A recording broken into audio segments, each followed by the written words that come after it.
DVSK lectures. In today's lecture, we are going to discuss about new fee structure for BTech colleges for the academic year 25-26 in Telangana. So తెలంగాణలో engineering కాలేజెస్లో ఫీజులు భారీగా పెరగబోతున్నాయండి. So వాటి వివరాలు అయితే ఈ వీడియోలో మనం డిస్కస్ చేద్దాం. ఎవరైనా మన ఛానల్ కానీ ఫస్ట్ టైం కానీ చూస్తుంటే సబ్స్క్రైబ్ చేసుకోండి. అదేవిధంగా ఈ వీడియోని లైక్ చేసి షేర్ చేయండి so that some of your friends would get benefited. So ఎవరికైనా కాలేజ్ బ్రాంచ్ ఆప్టిమైజేషన్ కనుక కావాలనుకుంటే CGM 2025 తీసుకోవచ్చండి. దానికోసము మీరు DVSK లెక్చర్స్ అనే యాప్ డౌన్లోడ్ చేసుకొని దాంట్లో డిఫరెంట్ కోర్సెస్ ఉంటాయి. వన్ ఆఫ్ ద కోర్సెస్లో కానీ రిజిస్టర్ అయితే ఫోన్ కాల్స్ ద్వారా, వాట్సాప్ ద్వారా, లైవ్ సెషన్స్ ద్వారా మీరైతే గైడెన్స్ అయితే పొందొచ్చండి. సో మీ యొక్క డిఫరెంట్ ర్యాంక్స్ అండ్ డిఫరెంట్ ఎగ్జామ్స్ని అనలైజ్ చేసి ఆప్టిమైజ్ చేసి మీకు గైడెన్స్ అయితే ఇవ్వడం జరుగుతుందండి. ఎవరికైనా కానీ ఇంట్రెస్ట్ ఉంటే you can make use of it. So చాలామంది ఫోన్ నెంబర్ అయితే అడుగుతున్నారండి. Phone number will be available only to CGM members అండి. ఆ పాయింట్ అయితే గమనించాలి. Telangana admission and fee regulatory committee అని ఉంటుందండి, TAFRC. సో ఈ TAFRC ప్రతి 3 సంవత్సరాలకు ఒకసారి ఫీజెస్ అయితే మారుస్తూ ఉంటుందండి. దానికోసము నోటిఫికేషన్ కూడా రిలీజ్ అయిందండి. So for the next academic year అంటే 2025-2026 నుంచి 3 years వరకు చేరబోయే స్టూడెంట్స్కి ఇదే ఫీజు అయితే ఉంటుందండి. ఇప్పుడు కానీ ఫీజు మారిందంటే ఇది బ్లాక్ ఇన్ పీరియడ్ ఉంటుందండి ఒక 3 years. అంటే నెక్స్ట్ 2028 నుంచి మళ్ళీ ఫీ రివిజన్ అనేది జరుగుతుందండి. సో దీనికోసము నోటిఫికేషన్ అనేది రిలీజ్ అయింది. సో అన్ని ప్రైవేట్ ఇంజనీరింగ్ కాలేజ్ కూడా అప్లై చేసుకోవాలండి న్యూ ఫీజు ఎంత ఉండాలనేది.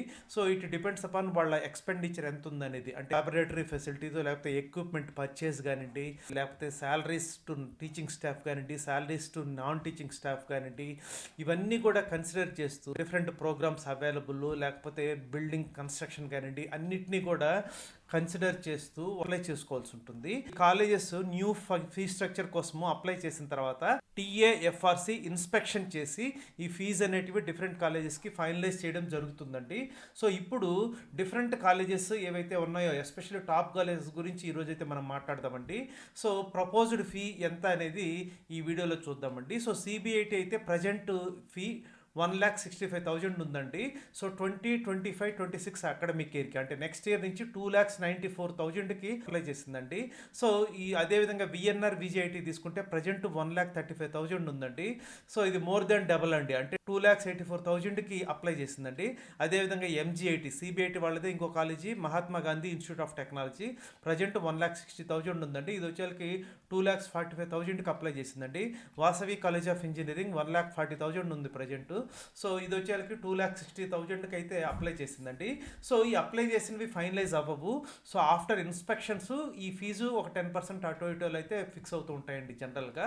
సో వన్స్ ఫీజులు అనేటివి ఫైనలైజ్ అయిన తర్వాత మరొక వీడియోలో మనం క్లియర్గా అయితే డిస్కస్ చేద్దామండి.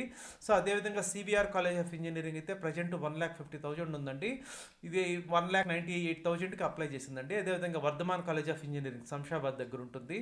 సో 1,40,000కి అయితే ఉందండి ప్రజెంట్ ఫీజు. 1,90,000కి అయితే అప్లై చేసిందండి. గోకరాజు రంగరాజు అండి GRRR 1,30,000 ఉందండి ప్రజెంట్. 1,90,000కి అప్లై చేసింది. సో కిడ్స్ వరంగల్ ఇది ఓల్డ్ కాలేజ్ అండి, 1,25,000 ఉంది ప్రజెంట్ అయితే. 1,90,000కి అయితే అప్లై చేసింది. ఫీజు మారబోతుందో అవి నెక్స్ట్ 3 years చేరే పిల్లలకి అదే ఫీజు ఉంటుందండి. సో తర్వాత మళ్ళీ యాజ్ ఏ సెట్ 2028లో ఫీ రివిజన్ అనేది జరుగుతుందండి. సో అదేవిధంగా G నారాయణమ్మ షేక్పేట్లో ఉంటుంది ఉమెన్స్ కాలేజీ ప్రజెంట్ 1 lakh ఉందండి. ఇది 1,70,000కి అయితే అప్లై చేసిందండి. BVRIT నర్సాపూర్లో ఉంటుంది ప్రజెంట్ 1,20,000 ఉందండి. 1,66,000కి అయితే అప్లై చేసిందండి. ఈ విధంగా ఇంకా ప్రతి కాలేజీ కూడా న్యూ ఫీజ్ స్ట్రక్చర్ ఎంత ఉండాలనేది దానికోసం అప్లై చేస్తుంది. TAFRC ఇన్స్పెక్షన్ చేసిన తర్వాత ఫీ అనేది ఫిక్స్ చేస్తుందండి. సో ఏదైతే ఫీ ఫిక్స్ చేస్తుందో మీరు జాయిన్ అయిన తర్వాత 4 ఏళ్ళు అదే ఫీ లెక్కనే కట్టవలసి ఉంటుందండి. So I hope you have understood. Thank you.